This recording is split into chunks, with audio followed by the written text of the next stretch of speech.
Goa Chief Minister Dr. Pramod Sawant launched a stinging attack on the Congress today over the 1975 emergency. Goa CM Dr. Pramod Sawant took to social media and said the following.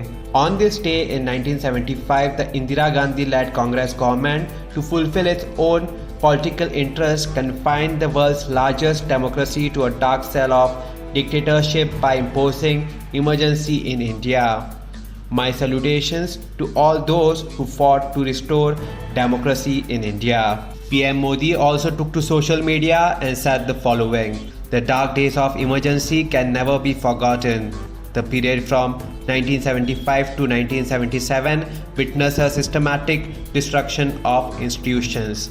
Let us pledge to do everything possible to strengthen India's democratic spirit and live up to the values enshrined in our constitution. The BJP for India Instagram handle also shared about the things which were banned during the 1975 emergency.